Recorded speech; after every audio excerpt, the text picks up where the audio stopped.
National Convention. I'm out here looking like Secret Service. I guess all I need is an earpiece in my ear.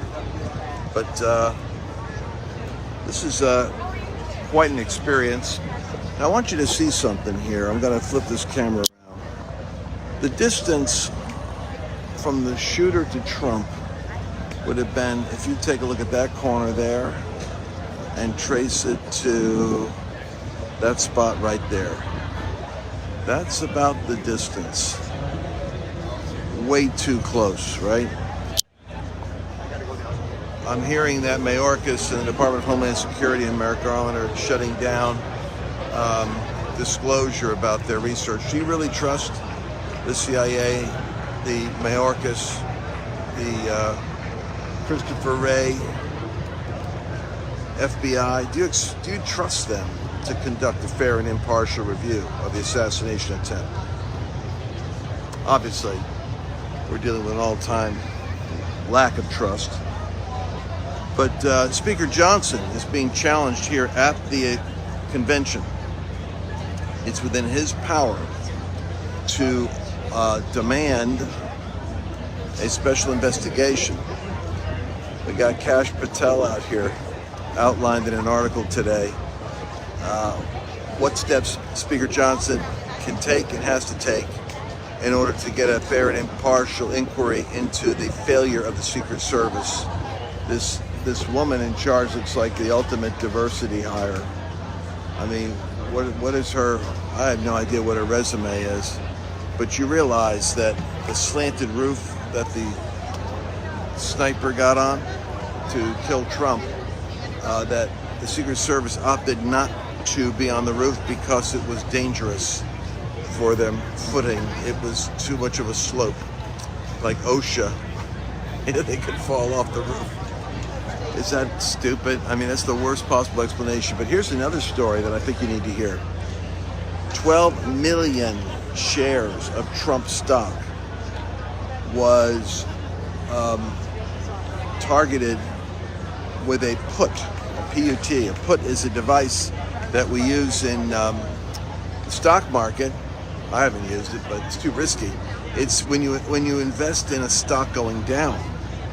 And so this massive 12 million shares of Trump stock the day before the assassination attempt, this huge global money fund that has a lot of globalists in it, we're all putting their money together to invest in the fact that Trump's stock for Truth Social would plummet, because obviously Trump is Truth Social.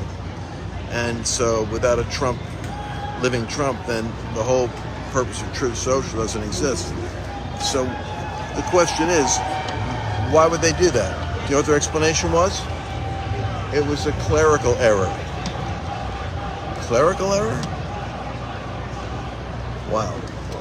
Well, I think we're going to be hearing some rallies out here outside the convention kicking off. You can hear some noise over there. I think it's Jack Posobiec. Charlie Kirk's got a great stage out here. You guys want to see it? Want to see what this looks like? Let me give you a little behind-the-scenes tour here. Cameras. I got a couple of media spots I got to do today. Kind of it's got a kind of a Mardi Gras feel to it, but let's see. That's where the cheering's coming from over there. That's probably where War Room is recording during the day. See, it gets a little crowd out front. It's not quite as big as our Courage tours, where we'll have a couple thousand. But by the way, you want to go to thecouragetour.com, because we're going to have a big event like this coming up in 2 weeks in Wisconsin. It's coming up in Wisconsin, and you do not want to miss that. Eau Claire, Wisconsin. Mario's getting ready to do the revival work, the heaving work, signs and wonders. We're going to be doing the mobilizing Reformation prophetic activation during the day. We got to pray because evidently I got MSNBC that's trying to get a hold of me for an interview for Morning Joe.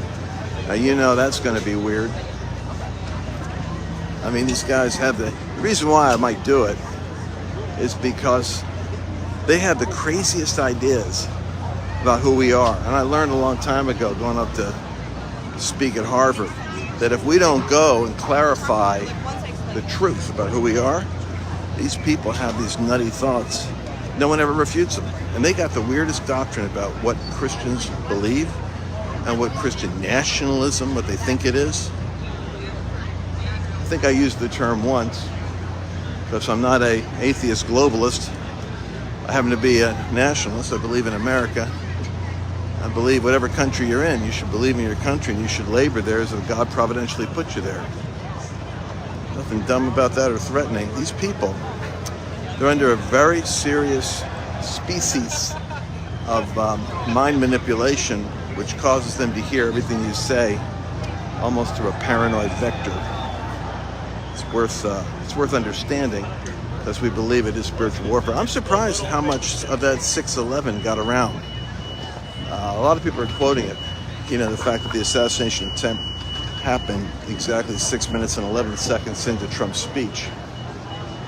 That's interesting. You know, Ephesians 6:11 says about putting on the whole armor of God, for we wrestle not with flesh and blood.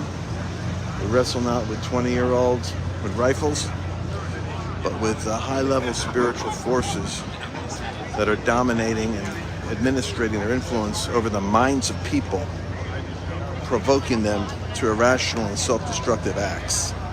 That's the Democrat Party. I mean, it's never been clearer to me.